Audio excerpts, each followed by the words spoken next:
el sustrato en el cual se menciona. En contrapartida, la historia disidente está representada en el discurso que se tejió alrededor del barrio de Santa Bárbara para impedir o fomentar, según la postura adoptada por dichos actores, que se derribaran las construcciones que se ubicaban en la zona en la que el Banco Central Hipotecario quería edificar el Plan Nueva Santa Fe. Para poder explicar este antagonismo entre dos historias, la autora acude a los planteamientos de Néstor García Canclini, quien acuñó 4 paradigmas político-culturales que permiten a grandes rasgos englobar tendencias en relación con la forma en la que se argumenta a favor de la conservación del patrimonio. Estos son el paradigma del tradicionalismo sustancialista, el paradigma mercantilista, el paradigma conservacionista y monumentalista y el paradigma participacionista. Escrita en este marco, considero que uno de los aportes del libro es justamente construir un marco teórico que permite incluir el debate mencionado de una discusión historiográfica actual. La segunda cuestión que quiero resaltar es de carácter metodológico. La autora es muy explícita en señalar cuáles fueron las fuentes que consultó, qué dificultades tuvo para realizar una interpretación acorde con los documentos que recopiló, y en virtud de esto logra mostrarle al lector con claridad desde dónde se sitúa para efectuar el análisis. Una dificultad que con frecuencia afrontan los historiadores, y especialmente aquellos que empiezan a trasegar por la investigación histórica, es saber hasta dónde se cita en aras de no perder la voz, lo que nosotros llamamos la voz interna, ¿no? La voz interior. Yo estoy convencida, y aquí hablo desde mi experiencia como investigadora y docente universitaria, que el oficio del historiador, para ponerlo en términos de Mark Bloch, obliga a inscribir las pesquisas en un contexto historiográfico pertinente que dé cuenta de un conocimiento previo sobre el tema. Sin embargo, a veces al escribir un trabajo de grado o un libro es muy difícil desligarse de ese bagaje y a la postre lo que ocurre es que se acude demasiado a otros y se deja en un lugar secundario la propia argumentación. Creo que el libro de Stephanie Sarmiento es un buen ejemplo de esa voz interior y valoro mucho que alguien que está comenzando en el trasegar del historiador tenga esa cualidad. La tercera cuestión a resaltar es de carácter personal, en la medida en que atañe a mis intereses investigativos. Hay 2 elementos que en la lectura que yo hice del libro destaco con constantes históricas de Bogotá, a la luz de lo que he estudiado para el periodo comprendido desde 1886 hasta 1950, que es en el cual me especializo. Estos 2 elementos son la distancia entre la norma y la realidad y las disputas entre el poder local, en este caso encarnado en el Consejo de Bogotá, y el poder nacional encarnado en el Ministerio de Cultura. Voy a citar a la autora para ejemplificar ambos. Frente a la distancia entre la norma y la realidad, Stephanie Sarmiento dice, cito, la renovación urbana en el barrio de Santa Bárbara es un caso que demuestra las falencias que ha tenido la legislación dirigida a la defensa y protección del patrimonio a la hora de aplicarla, pues en este caso no representó ninguna garantía. Sin embargo, este no ha sido el único caso. Ejemplos como el Laboratorio Oficial de Higiene en Bogotá y la Plaza del Mercado en Armenia, construcciones declaradas monumentos nacionales, demuestran la incapacidad que tuvo el Consejo de Monumentos Nacionales para detener desapariciones de este estilo. Frente a la pugna poder local, poder nacional, ella asevera: ¿podría un acuerdo distrital habilitar la demolición de monumentos declarados por leyes nacionales? Según la Ley 163 de 1959 y su decreto reglamentario 264 de 1963 sobre el barrio de Santa Bárbara, incidían las normas de defensa y conservación del patrimonio artístico e histórico, pues allí se consideraba la zona como parte del sector antiguo de Bogotá. Sin embargo, en 1979 el Consejo de Bogotá expidió el Acuerdo 7, un acuerdo que diferenciaba a la ciudad a partir de la asignación de diferentes tratamientos. En consecuencia, este acuerdo, esto lo pongo yo, se convirtió en el principal avalador y legitimador de la renovación urbana en Santa Bárbara, aunque como lo habían manifestado los emprendedores de la memoria, era contrario a la ley. Bueno, un poco para no sonar anacrónica, me parece importante aclarar que la forma en que se resuelve esta pugna entre poder local y poder nacional en Santa Bárbara difiere de la forma en que se resolvió a finales del siglo XIX y del comienzos del XX, pero creo que es una clave interpretativa muy interesante para entender y comprender la historia urbana bogotana.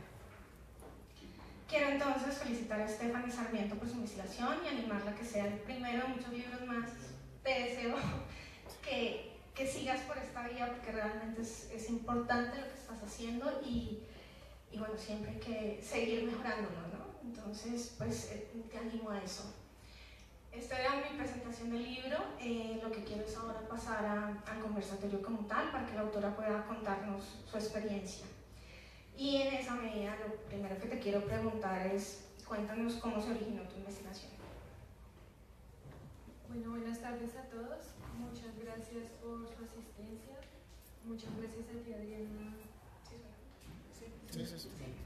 Muchas gracias a ti, Adriana, por aceptar la invitación, por estar siempre dispuesta a resolver mis inquietudes, y muchas gracias también a la editorial por organizar este evento. Entonces, pues, este tema surgió, pues, yo creo que desde de pronto mi interés surgió como a partir del cuarto semestre en una clase que vi que se llamaba Taller de Fuentes. Era como la primera oportunidad que teníamos como para empezarnos a acercar a las fuentes, a poder decir algo sobre lo que nosotros pensábamos con respecto a nuestros intereses. Y recuerdo que en esa clase yo empecé a sentir como interés por la ciudad, y entonces recurrí a hacer un trabajo con imágenes del 9 de abril, pues como tratando como no centrarme en lo que había sucedido después de los disturbios, sino antes, buscando cómo se estaba representando la modernidad en ese momento. Entonces ese fue como el primer acercamiento, y ya luego recuerdo que cuando estaba en la clase de coloquio monografía, ahí volví como a pensar como en ese trabajo, y bueno, empecé como a darle vueltas al centro histórico, como un poco al Cartucho. Pensaba que ese tema podría estar muy trabajado al igual que la Candelaria, y me topé con Santa Bárbara y me pareció que era era un trabajo, un caso interesante, porque también, al igual que el Cartucho, es como una cicatriz pues como muy fuerte de Bogotá, en el centro histórico. Entonces dije, ¿cómo puede ir la cosa por ahí? Pero en ese momento me quería centrar era como en el patrimonio, o sea, como qué había pasado con el patrimonio que estaba en Santa Bárbara. Y en una conversación con el profesor Germán Mejía, pues él me dijo como, esto tiene que ver, la demolición de Santa Bárbara tiene mucho que ver con la patrimonialización de la Candelaria. Entonces dije como, pues, suena como chévere poder mezclar estos dos casos. Y desde ahí fue que empecé a trabajar. Ya pues en ese momento pues el tema se transformó mucho ya después cuando ya lo empecé a desarrollar, pero entonces digamos que la idea surgió más o menos desde ese momento. Así fue como que llegué a Santa Bárbara. Vale, o sea que, digamos, estuviste mucho tiempo en la carrera pensando sobre el tema hasta que terminaste. Pues sobre todo con el tema de la ciudad, más que de Santa Bárbara. Ya fue cuando me topé, ya fue como ya cuando tocaba escoger el caso. Y pues como comentaba, o sea, como que le empecé a dar vueltas al centro histórico, como estos barrios, y bueno, pues pensándolo también, pues creía que el Cartucho estaba muy trabajado, y pues es más común saber algo sobre el Cartucho que Santa Bárbara. Santa Bárbara, pues digamos, no, muchas veces se confunde hasta con Santa Bárbara Norte, y muchas veces me tocó decir como, no, me estoy refiriendo a Santa Bárbara Centro, pero Santa Bárbara Centro, ¿dónde queda? O siempre se piensa que es como la continuación de la Candelaria. Entonces está como ese referente. Esa ambigüedad, digamos, en la definición. Bueno, siempre que uno hace investigación histórica tiene que encontrarse con retos y dificultades. ¿Qué retos, qué dificultades tuviste para desarrollar tu investigación? Pues los principales, pues como me referí ahorita, cuando uno está haciendo su pregrado, pues no todas las veces tiene la oportunidad de sentarse a decir algo, como tú también lo comentaste. No es fácil uno sentarse a decir como, bueno, listo, esto es lo que yo considero sobre tal tema, porque pues es un proceso por el que uno atraviesa toda la carrera. Y pocas veces se presenta esa oportunidad de decir algo sobre lo que uno considera que sobre el conocimiento histórico. Entonces, pues, uno de los principales retos que tuve que enfrentarme fue ese. Siempre que estaba escribiendo era como, pero esta escritura sí está siendo parte como de la disciplina histórica, se me está yendo por otro lado, estoy contando un cuento o algo así, si lo estoy escribiendo bien, dónde está, en qué momento voy a empezar a hablar yo, en qué momento dejar de citar a tantas personas, o pues sí, para poder decir algo de mi parte. Ese digamos que fue como uno de los retos. Otro, pues como tú te referías también las fuentes, duré mucho tiempo buscando el archivo del Banco Central Hipotecario, que fue el banco que promovió la renovación urbana. No lo encontraba, y cuando por fin lo encontré me dijeron que mucha de la documentación que tenía por esa época había desaparecido, porque ese archivo no lo tomó, digamos, ninguna institución estatal, entonces se perdió la información, y me decían que los años 80 era muy viejo para estar buscando, solamente tenían documentación de los últimos años. Entonces eso fue un problema, porque afortunadamente pude tener acceso como a la voz del banco, pero a través de otros archivos documentales. Por ejemplo, planeación fue clave ahí, y también, por ejemplo, un informe muy importante que hizo el Consejo de Monumentos Nacionales junto con la Academia de Historia. Ese documento nunca lo encontré, y yo lo empecé a armar con revistas, con prensa, y creo que lo logré, pero no estoy segura de que ese informe esté completo. Sí, eso me parece, y tú lo mencionas muy bien en tu libro, me parece un reconocimiento clave, porque creo que el historiador tiene que ser sincero en eso, ¿no? Los historiadores tenemos unas fuentes a las cuales acudimos, las cuales recopilamos, pero nunca vamos a tener la certeza de tener todas las fuentes para terminar el tema, ¿no? Para decir el punto final. Entonces, y también creo que hay un momento en que uno debe decir como, bueno, ya, hasta aquí llegó mi recopilación de información, porque también sentía como, no sé, de pronto un poco presión, pues de mi parte, que decía como esta búsqueda tiene que ser exhaustiva, y como no encuentro el informe completo, entonces voy a buscar en todas partes, y bueno, dije ya, un momento en que ya hasta aquí fue, porque si no, esa búsqueda va a ser interminable. Nunca hubieras acabado, sí. Sí, y eso es muy frecuente, es parte un poco de esos retos a los que tenemos que enfrentarnos. Es muy, tu tema, tu idea de la historia disidente llama mucho la atención, y es quizás un argumento muy importante dentro de lo que tú construyes, ¿no? En la investigación. Entonces quería que nos contaras a todos por qué hablas de una historia disidente para referirte a Santa Bárbara en la década del 80. Pues ese es un concepto de Cristóbal Génico. Entonces él trabaja la historia disidente como un concepto que se opone a la historia hegemónica. Entonces él dice que esa historia disidente se construye, digamos, a una escala local.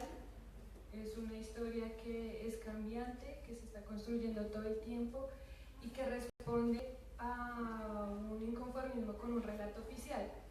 Entonces, en este caso, pues cuando empezó a gestarse el plan de Nueva Santa Fe, empezaron una serie de propietarios, de habitantes del barrio, a manifestarse ante la Academia Colombiana de Historia, ante el Consejo de Monumentos, pues afirmando que sus propiedades tenían un valor histórico, y que ese valor histórico no estaba siendo reconocido por parte del Banco Central Hipotecario ni por la planeación. Y pues estos propietarios decían como, estas instituciones no son las encargadas de definir si este barrio tiene un valor histórico o no lo tiene. A partir de ese inconformismo se empezaron a generar diversas narrativas sobre el barrio Santa Bárbara, diferentes sentidos sobre el pasado, que llevaron a que utilizo esa categoría, aparte de Elizabeth Helling, se llaman emprendedores de la memoria. Entonces ellos empiezan a manifestarse, a unir todas sus energías para evitar la demolición del barrio, y en ese camino empiezan a sumarse otras voces que, aunque tenían el mismo objetivo, que era evitar la demolición, pues en últimas a veces eran muy cambiantes sus posiciones. Entonces, por ejemplo, estaban los propietarios que querían seguir habitando sus casas, pero por otro lado habían académicos que decían como, bueno, listo, si estas casas las podemos mantener, pero llamemos nueva población. Entonces digamos que también se mezclaba un poco como con los intereses del banco, que era pues, acabar un poco con el deterioro, que pues lo cuestiono ahí, el deterioro físico y el deterioro social, porque bueno, no yo, los actores son los que lo cuestionan. Entonces en ese cuestionamiento pues empieza a surgir esa historia que no es pues que se opone a la concepción de que la Candelaria era el único lugar sí, que se debía conservar y que era la única zona que tenía un valor histórico. Entonces, pues esa viene siendo como la historia disidente que viene, o sea, toda la oposición de los actores que se oponen pues, al proyecto de la Nueva Santa Fe. Entonces, pues eso yo lo vine pensando como la historia disidente. Siempre uno tiene, y lo hablábamos, ¿no? Cuando uno termina de escribir, siempre queda con la duda de por qué no dije esto, por qué no dije aquello, me faltó, me sobró, en fin. Entonces, a mí sí me gustaría que tú, desde una perspectiva crítica para tu propio trabajo, nos contaras cuáles crees que son los aportes más importantes del libro y cuáles las metas de análisis que vas a poder explorar tú u otros que te lean en investigaciones futuras. Pues yo creo que uno de los logros del libro es, por ejemplo, haber logrado mostrar la voz de estos propietarios, esta población residencial en Santa Bárbara, porque no es común encontrarse esa voz. Siempre están las voces oficiales. Por ejemplo, en esa época, muy recientemente se está empezando a pensar como que hayan zonas completas que podrían hacer de un valor histórico. Se salvaban monumentos, se salvaban edificios concretos, pero no zonas patrimoniales. Y ellos tenían como esa noción de que hay una zona que tenemos que salvar, pues que tenemos que evitar que se destruya. Y eso pues me parece a mí que es clave también pensándolo en términos de patrimonio residencial, que no es, pues, creo yo que no es tan común encontrarse estudios así. Entonces pues me parece que esas voces me parecieron muy chéveres. También me pareció muy chévere haber encontrado, por ejemplo, fuentes donde ellos, pues comunicaciones en las que ellos recolectaron firmas.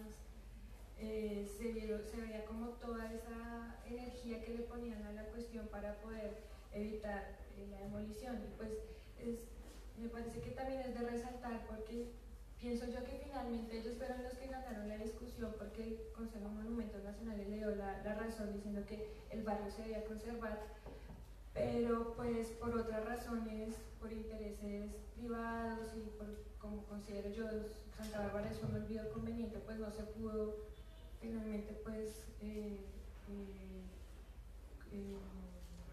evitar la demolición. Entonces pues yo creo que ese es como un logro del libro. Y pues temas para trabajar, creo que hay varios.